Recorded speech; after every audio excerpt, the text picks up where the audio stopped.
হজরত আবু মুসা আশওয়ারি রাদিয়াল্লাহু তাআলা আনহু হতে বর্ণিত একবার আবু তালেব শিশুনবী রাসূল সাল্লাল্লাহু আলাইহি ওয়াসাল্লামকে নিয়ে কুরাইশ বংশের শীর্ষস্থানীয় নেতৃবর্গের সাথে সিরিয়া সফরে গেলেন।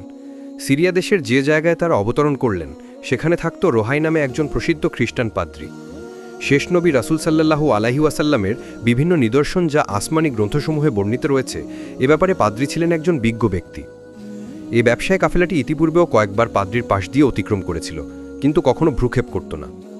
যখন কুরাইশি ব্যবসায়ী কাফেলাটি সেখানে অবতরণ করল, তখন প্রথমবারের মতো স্বীয় গির্জা থেকে নেমে তাদের মধ্যে আসলো এবং অনুসন্ধানের দৃষ্টিতে এক এক করে সবাইকে দেখতে লাগল। এক পর্যায়ে রাসূলুল্লাহ সাল্লাল্লাহু আলাইহি ওয়াসাল্লামের মোবারক হাত ধরে বলতে লাগলেন, ইনি হচ্ছেন সারা জাহানের সর্দার, বিশ্ব প্রতিপালকের প্রেরিত রাসূল। মহান প্রভু তাকে বিশ্ব পরিমণ্ডলের রহমত স্বরূপ প্রেরণ করেছেন।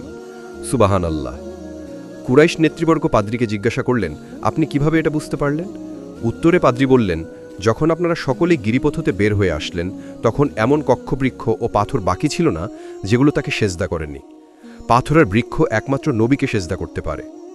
সংক্ষিপ্ত আলোচনা শেষে তাড়াতাড়ি ফিরে চলে গেলেন। শুধু শিশু রাসূলুল্লাহ সাল্লাল্লাহু আলাইহি ওয়াসাল্লামের সম্মানার্থে কাফেলা সদস্য সকলের জন্য খাদ্য প্রস্তুত করালেন। সকলেই উপস্থিত হলো খানার আয়োজনের স্থলে। তখন শিশু রাসূলুল্লাহ সাল্লাল্লাহু আলাইহি ওয়াসাল্লাম ছিলেন না। পাদ্রী জিজ্ঞাসা করলেন, তিনি কোথায়? জানতে পারলেন তিনি উট চড়াতে গিয়েছেন। লোক পাঠিয়ে তাকে ডেকে আনলেন। যখন তিনি তাশরিফ আনলেন, তখন একটি মেঘখণ্ড তাকে ছায়া দান করছিল। সেও কাফেলার নিকট পৌঁছে দেখতে পেলাম যে লোকেরা পূর্ব থেকেই বৃক্ষের ছায়া নিজ নিজ জায়গায় বেছে নিয়েছিল। ছায়ার আর কোনো জায়গা অবশিষ্ট ছিল না। রাসূলুল্লাহ সাল্লাল্লাহু আলাইহি ওয়াসাল্লাম একদিকে বসে পড়লেন।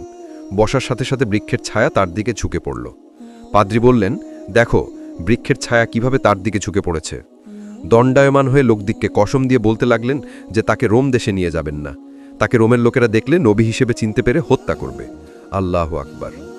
বন্ধুরা, ভিডিওটি যদি ভালো লেগে থাকে তাহলে অবশ্যই বেশি বেশি শেয়ার করুন এবং নিয়মিত এমন ভিডিও সবার আগে পেতে সাবস্ক্রাইব করুন।